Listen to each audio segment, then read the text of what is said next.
Hey everyone, how's it going? Welcome back to Let's Play Nioh. Today we're on to the samurai from Sawayama. Continuing on from the Battle of Sekigahara and the subsequent pursuit of Mitsunari into the mountains. We're now inside what used to be Mitsunari's castle, chasing Edward Kelly deep into the deepest recesses of the castle, into the catacombs underneath it, where he's trying to resurrect Oda Nobunaga. A big stupid banana grin at the very thought of that. Oh man, I love like these really silly, grand, historic liberties that you can explain away because one, you know, work of fiction, but also there's so much magic and mythology infused into the DNA of this story. That's like, yeah, sure. Let's intertwine a bunch of other historical facts and figures. Just do something really silly with it. I think a little bit behind this wheel monk, there is a path downstairs. We are going to inevitably come back here through a different route, and we don't have the means to check that out anyway, so we're going to ignore it for now and instead come back here. You can kind of think of this stage as like a survival horror mansion. I don't think there's anything breakable in this room, but okay. There are a couple of breakable walls behind explosive barrels. Last time we saw that may have been the Immortal Flame mission, the one where everything was on fire. And we'll see that mechanic a little bit more in this mansion. Or this castle, rather. I was saying you could treat this like a survival horror mansion. And that's because there are so many... Oh, this door is jammed. This door doesn't open from this side. This door is locked. It feels very survival horror-y. Which is actually the first time that I've gotten that impression. And it's not from the atmosphere or the tone of the game. It's just from the level design of it. Whoops. It's actually something that I find missing, and it's probably me trying too hard to relive what I felt through playing Bloodborne and Dark Souls and all those, because, you know, I've always referred to them as survival horror RPGs, or, in the case of Bloodborne, like, character action horror. Because I do genuinely think they work as horror games on even Bloodborne, which is faster than all of the others. There's something frightening about their atmosphere and how deadly everything is. And that's not... That latter part isn't missing from Nioh, but... cautiously going around every corner, not knowing what might be around it. For some reason, that doesn't really elicit the same kind of tension and fear from me that it does on, like, the first playthrough of a Souls game. I think it might just be content. It might just be what this game is all about. It doesn't... For all of the fantasy aspects of it, on all of these monstrosities and whatnot, and how dangerous things are, it's really light on the horror elements. There's not a lot of body horror. There's not a lot to be afraid of. So yeah, I think that's a really key difference between Nioh and the Souls games, is that element of horror. I don't know if I want to say that it's lacking here, but it's not present. Lacking, the connotation there is that it's a bad thing. I don't know if I want to necessarily say that. Also, somehow managed to circumvent that entire room. Circumnavigate it. Because we are going to go into the center. Take out this giant bat in the middle. Oh, we were kind of air comboing it with kunai. Somewhere around here, there is a drop floor that will take us into the deepest part of the castle, but we don't want to do that quite yet. This is another trap room with a bunch of explosives. This time there's actually a dude in there. So we're gonna line up so we have a more accurate bomb toss that somehow still hit the corner.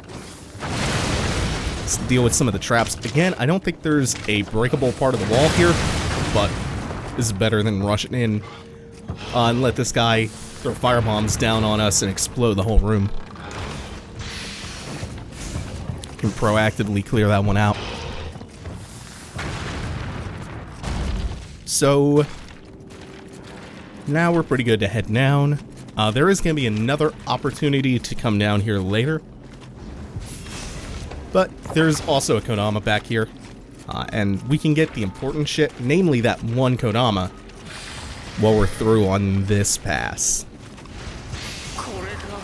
instead of having to make a much longer journey back later.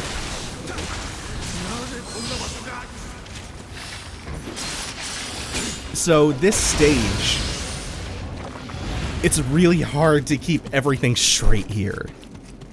This stage is an enormous labyrinth.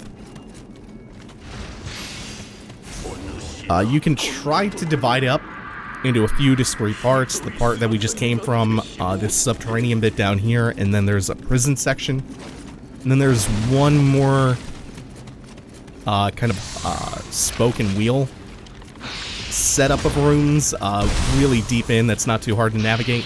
You can think of them as 4 discrete parts, or you can try to think of it that way, but they all connect to each other, and they crisscross a lot. Plus, there's the all the locked doors and all of the shortcuts in this level. I think it makes it more confusing, actually, to try to compartmentalize it that way. And as always, it's not actually that hard to find your way from point A to point B. It's maybe a little bit tough to do that efficiently at first, but the hard part comes from just exploring all of it. And then if you do kind of go off the beaten path, finding your way back to where you need to be, that can be a little bit time-consuming. But it's really good as one of those types of final levels because it really is massive. And it doesn't introduce anything new. It's just pulling from a lot of what we've seen so far. It's that cumulative final exam level design philosophy, almost. Test your knowledge of all of the different types of shortcuts and stage hazards and stuff like that we've seen so far, and enemy layouts and ambush types. It pulls together a lot of different disparate elements that we've been introduced to throughout the course of this game. Now... Wait, we're not heading back that way. We're heading back through the middle. Now we can kind of continue on. So we've been through the prison section a little bit, but we kind of ran through because we need a key. And we won't get that key until much, much later. There's another one of those pressure plate traps. And we've taken this obscure side path because it's going to lead to a shrine.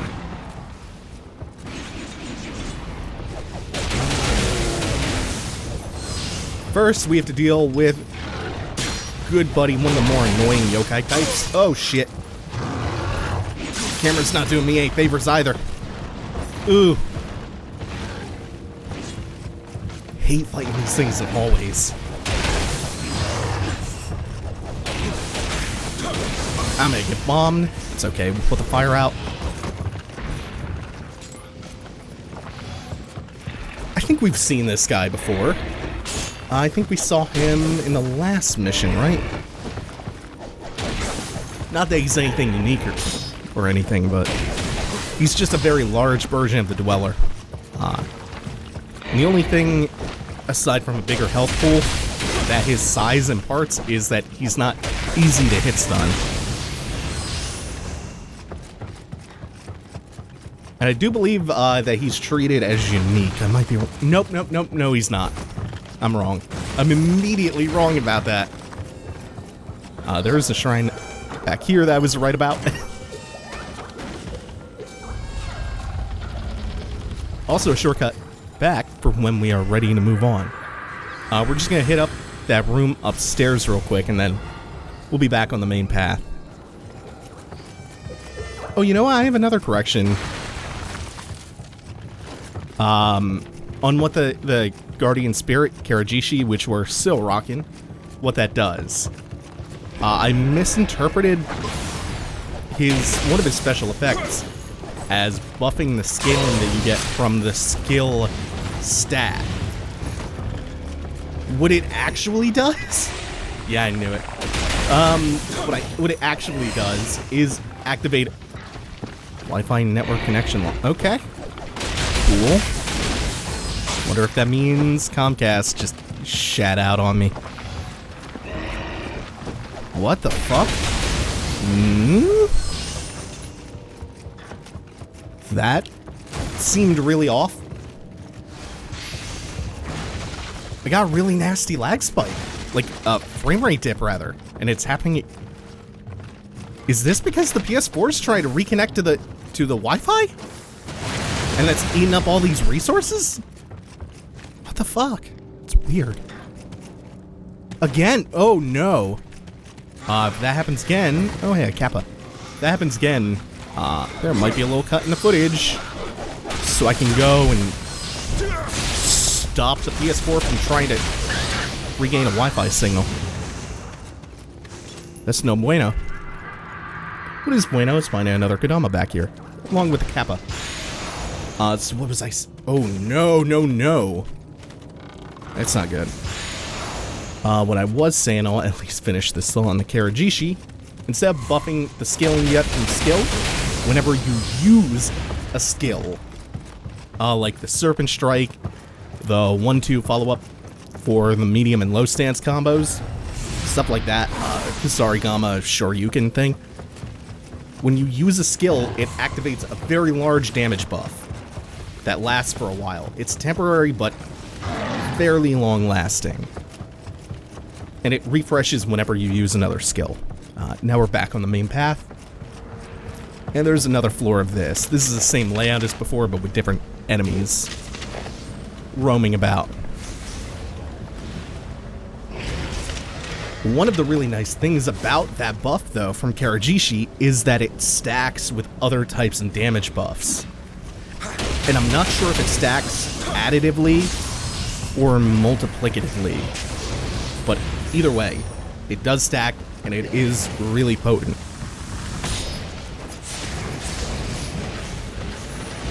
And this isn't really going to be relevant for the LP, since this LP isn't going into New Game Plus, but I'm not going to have any other real opportunity to talk about it. Guardian Spirits can be upgraded in New Game Plus, up to level 30. Oh man, I should have upgraded my ninjutsu to carry more kunai and shuriken. I actually forgot about that ability. Forgot that there are 3 levels for each of those. Plus the damage buffs for the shuriken. Whenever we get to another shrine, I'll try to remember to do that. I could dump the points in right now, but you need to go and make them your active ninjutsu abilities at the shrine. I see. An excess of Amrita causes the subject to swell to unsustainable levels. Holy shit! It's, I think, the very first one of those that we've gotten in English from Kelly.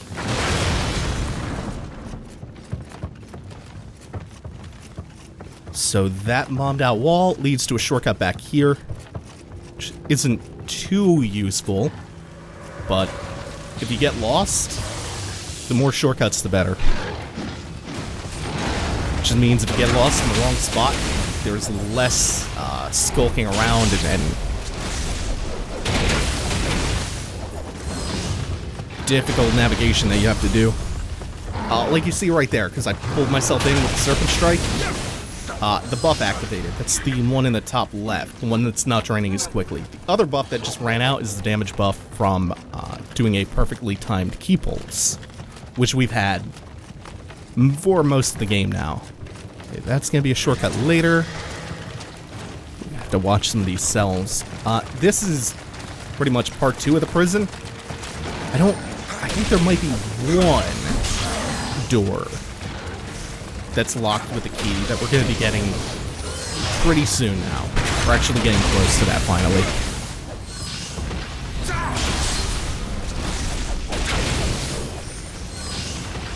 It's at the end of this prison section. I actually don't remember where you pick up the shortcut from. Where do you pick up the path to that other side? I don't think it's that important, though. Most of the important shortcuts I actually remember because they're useful as hell in this level. Like this one. This one actually comes in handy once you get the keychain. Or the ring of keys. I think it's actually called the keychain in this. And we're gonna go and pick this up because we'll come up to a shrine pretty soon. We're about halfway done with the level. Then we could still get a few of these. Yep. And again, the increased capacity of shuriken and kunai won't come into effect until we make them active at the shrine. So unfortunately that doesn't refresh our stock or anything, but hit a shrine soon enough.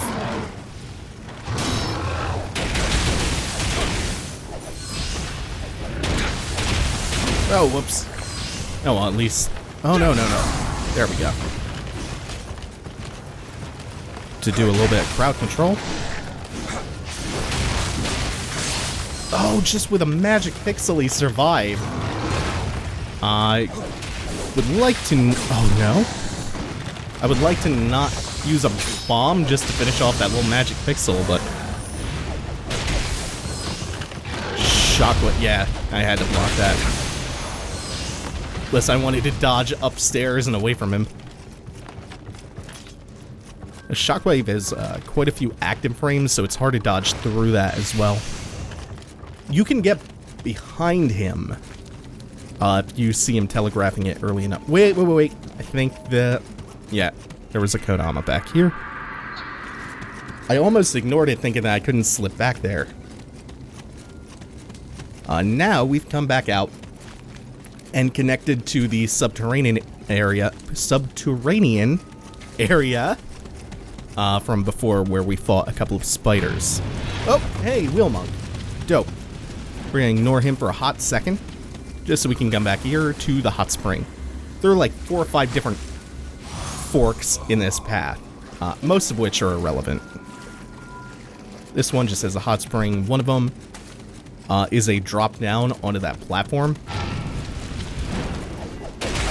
And from that platform is the fork that either leads back up to the prison, or back into the wider part of the spider cave. There's one very small benefit for going that way, back towards the spider cave. And that's to drop onto a corpse that had an item on it, and there's also a chest on that platform. Neither of which are enticing enough to go after, because then you have to go all the way back around up through the prison. We did open that shortcut up, but it's not really worth it.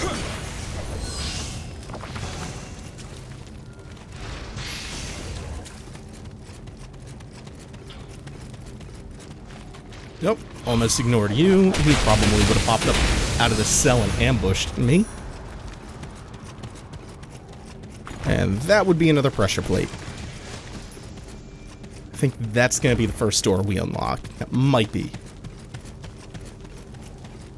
No, because if I keep going forward, I eventually drop to a spot that leads back to the prison, I think? I told you, this level is big and confusing. Just for how many pathways and locked doors there are. We're gonna shoot this dude in the head. I craned my neck for a second, trying to look around the screen. Dope. Nope, put that away.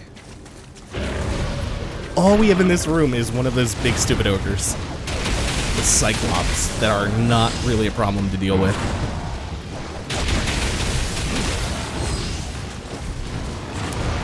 You would have thought it would be on Nioh or something a little bit stronger, maybe a few yokai at once, a Raven Tengu, something like that. Still throwing the Cyclops at us at this point in the game. They dropped the jailer's keychain.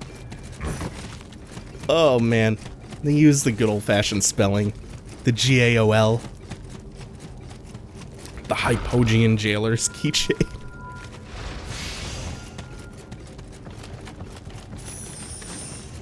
Yeah, so I think if we continue along this path...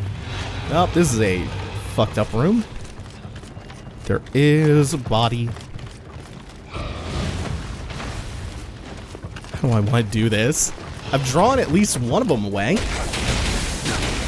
which is nice. It'd be nice if a few of the others would hop out of that room.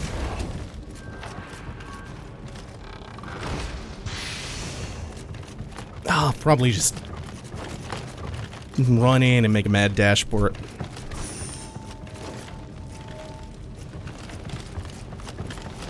Yeah, let's try that.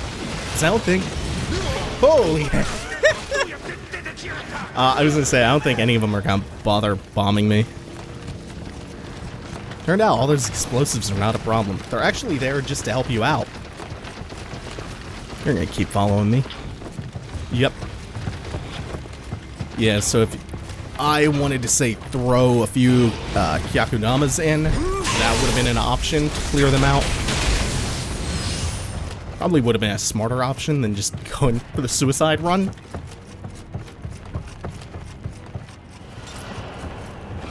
I actually forgot the contents of that room.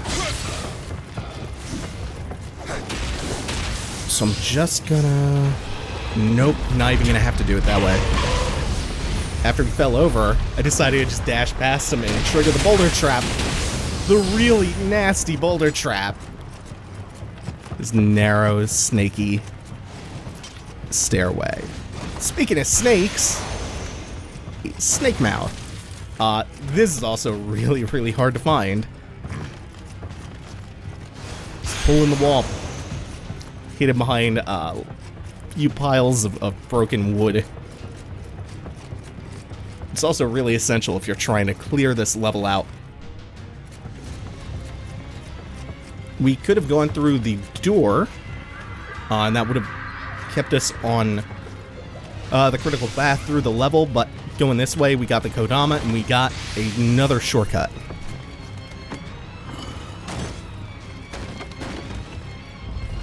From the shortcut, it should also be pretty easy to get back to the first part of the jail. Which had a bunch of different locked doors. Now, there's probably a faster path than even this. But I'm lucky that I remember this path to the jail. So, whatevs. I'll just put up with it. This might be a slightly longer way around. Wait a minute, what? Where was the... Because this leads back to the first shrine.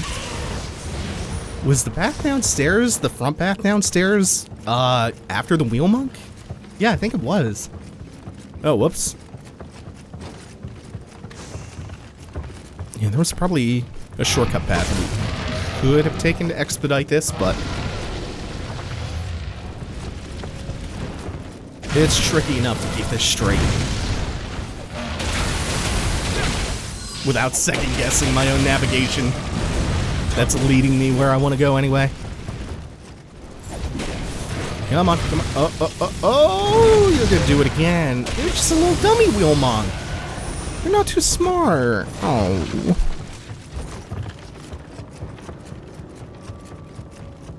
And we are back into the prison. Hello. The prison with a bunch of locked doors, one of which contains a Kodama. which is the main reason that you want to come back here once you get the jailer's keychain. Plus, we never actually explored any of these rooms anyway, since I knew I would be back here later.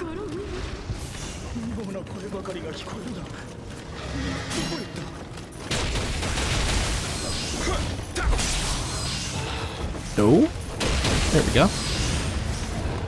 Now, this is where it gets slightly tricky because it's two of these at once. So we have to find... Oh, and they hit me through the bar? With the javelin? So we have to find a good way to corral them or whittle them down. That's okay, because one of them is at least on fire. So that's not a hit that I really mind taking. Still makes them... Yes! That's exactly what I wanted. Yes! Good! Was wondering if that would work out the way I had hoped, because it kind of, while it's oscillating, it kind of goes from left to right just slightly. So on one revelation, it took one horn out. I think as it spun around for the second one, like within a split second, it just hit the other horn. Or the hitbox might have been really, really wonky. And it just hit too anyway. Ow. He's on fire again. Still don't need to deal with him. Even though I got shot straight in the face. Let's see, since there were multiple shortcuts that we did open up into the prison, I think one of them was over here? Over here-ish? We never opened that shortcut up. Oh, right, damn. Oh, well, that's not too much of a problem. Like I said, it's not that important. Maybe it is, I don't know. I might be full of shit.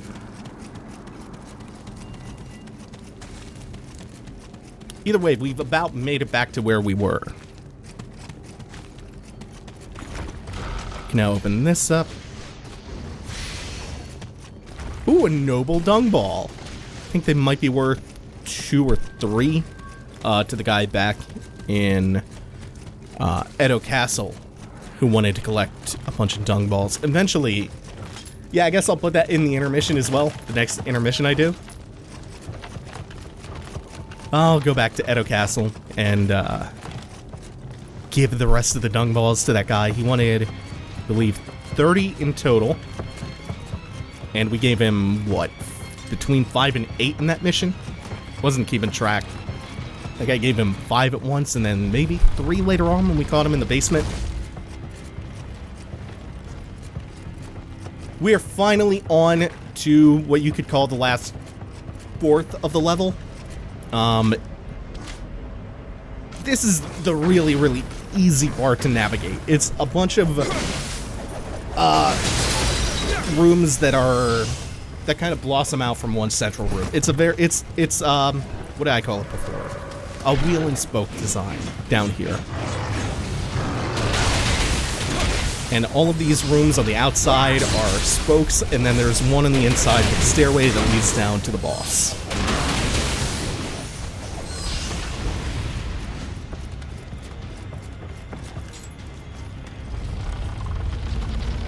And we should be through it in no time. While this is a lot easier to navigate, it's also a lot harder in its yōkai content. I would have been really annoyed if I had gotten pushed back onto the egg and gotten attacked by a baby spider. What's a high five, though? We're gonna high five the Mimic. Oh, he's so jazzed! He's so jazzed! I love you, Mimic. You're the best there ever was.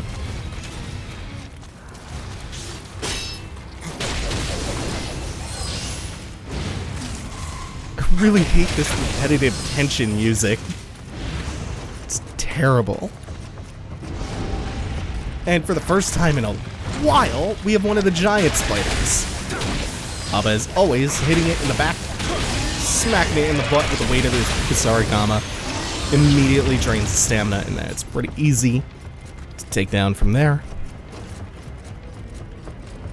The next few rooms contain... In fact, hold up. I heard that from my left headphone.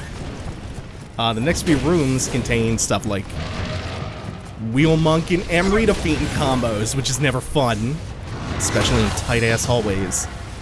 No, I'm not gonna get more than a pot shot. This is actually okay. I've not been using this attack. Oh, it clipped something and fell down. Oh, this might actually be terrible for me. Yep. I had time. I could have dodged backwards once or twice. I wasn't taking that much damage over time from the fire. But I panicked and thought, oh god, burning, damage over time. Gotta heal now or the fire will kill me. The Amrita Fiend was a more pressing threat. Oh, well, I'm gonna speed this up instead of just doing a crossfade out to where I was. To help people get their bearings on how to navigate this place from the shrine.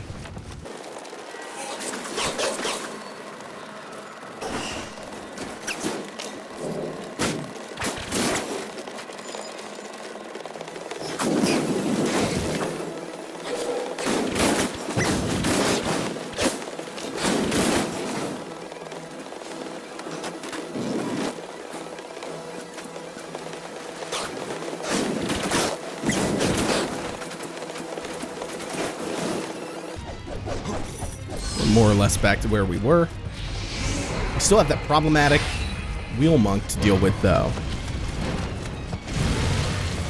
Oh, we can make it run into the pillars here, so that's really simple.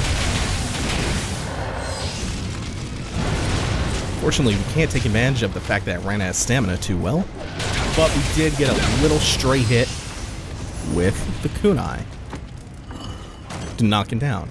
Very good, very good.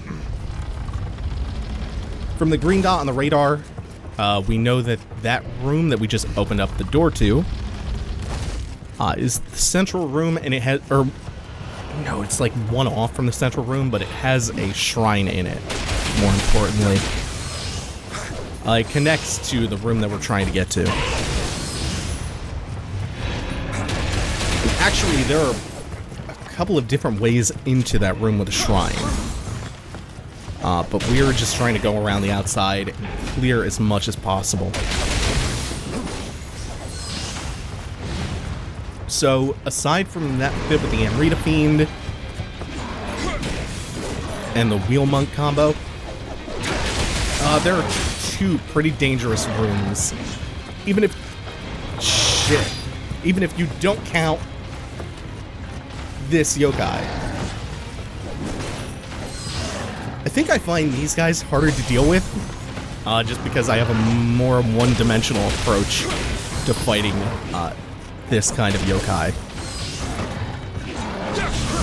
Which is to smash the horn always, and then just get all my damage in.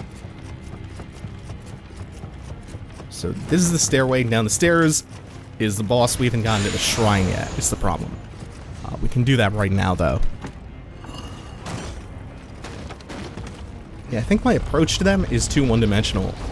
I always want to go for the horn for the easy finishing blow and all the free damage you get from draining the stamina that way.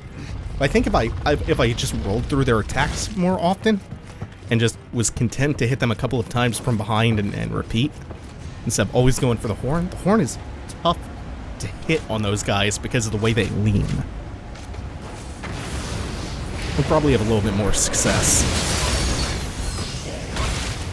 But it's neither here nor there. It's dead and I'm not. This is one of the remaining nasty rooms, just because of all of the elemental skulls. The bats in the middle, and you have to deal with that. While Cyclops hucks some goddamn boulders at you. But he's got short attention span, and he doesn't hear all these tables being smashed. So this is fine like wine. Eventually, this will go down if we poke it enough times with the weight of the Kasarigama. Then we'll do that to get his attention. We are earth buffed, I think the purple one is. There's one of every element down here, so I'm not sure what these are even weak to, or if it matters. Earth does have one nice effect. The status ailment for Earth Elemental imparts a slow effect that's very similar to the Sloth Talisman. And we've now opened up the shrine for ourselves. Perfect. We repop the wheel monk. Oh no. I forgot to do this when I died. So now we have a nice sum of like 21 kunai and 21 shuriken. Damn Mitsunari, that useless pawn. How could he lose? I must hurry. Short and sweet memos from Edward Kelly. Like the only couple of them in the whole game that are actually localized in English. Makes sense. Which way was this? Oh shit. I think it's here. Yeah. We did it. Now on, at long last, to the boss.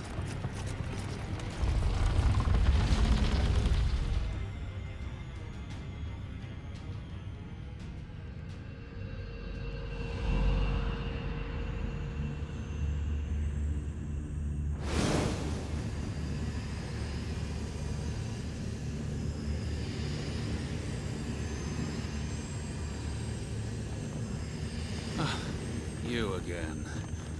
I was so close.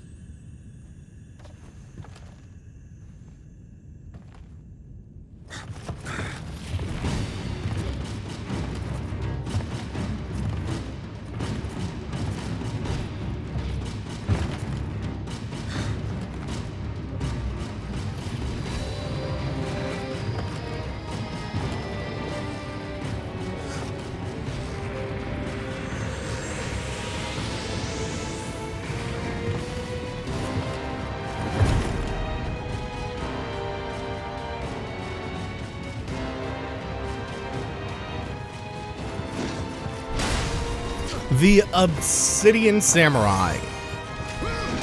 Here's where I pull out the same complaint that I made about Shima Sakone. Really cool design, really cool weapon. Absolutely dope Guardian Spirit. I think he's a little bit better than Shima Sakone, but he is still essentially a Revenant with a really big health pool. He adds a little bit of extra flash to his moves. You know, there's a little bit of extra impact and wind up on the stuff he does. Differentiates him a little bit from a mid-stance axe-using Revenant.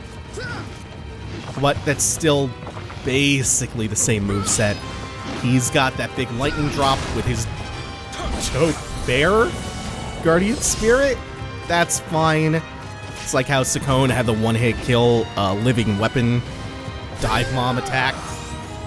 This is the other difference in that he actually gets to pull out his other weapon, which is a katana. But it's again very similar to mid-stance katana revenants, just wearing very heavy armor. Still stun lockable though, except when he has this buff going on. He has a lot of poise with this buff. Well, that was whiffed entirely. Still very easy to just either space yourself correctly or roll behind him if you want. And he has a really nice version of the EI quick draw. There's one more attack that I'm trying to get him to do, and it's the closest thing to unique that he has, which is this whirlwind with a lot of revelations on it. Hopefully this doesn't kill. Now I'll just send him on the brink of death. I would like him to do that attack before we finish this off. I would like him to. Meanwhile, the Obsidian Samurai is a man by the name of Yasuke, who was the first black samurai. And he served under Oda Nobunaga, which is why he comes out to defend Nobunaga from, weirdly enough, from you, even though Edward Kelly is the one there to take him away. Very little is known about his origins, unfortunately, save for the fact that Yasuke was the name he was referred to as by Nobunaga. It was almost certainly not his given name.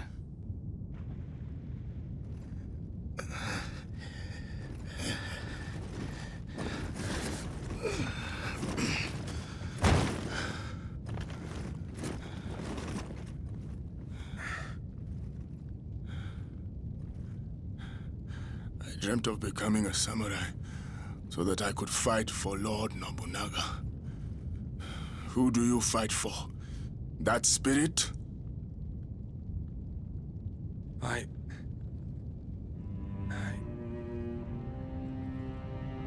have met men who have fought, struggled, and died to create a world without war, where people and spirits can coexist in harmony. I fight for them.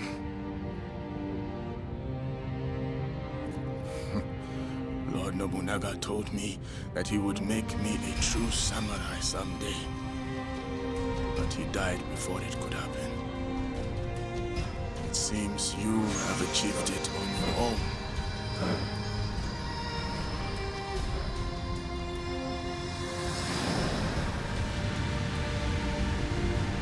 I was brought to this country in bondage, treated like property. But then, my Lord Nobunaga granted me the title of samurai. But I couldn't save him. Like the Snake Man said, I believe only my lord could rule a world as crazy as this one. But does he really want to be resurrected?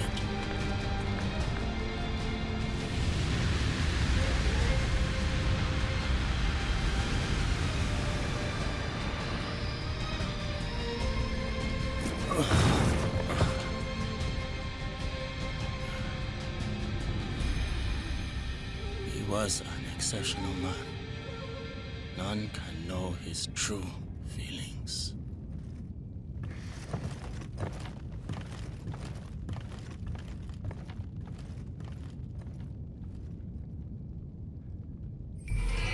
Yes, we get the Atlas Bear, and that's dope.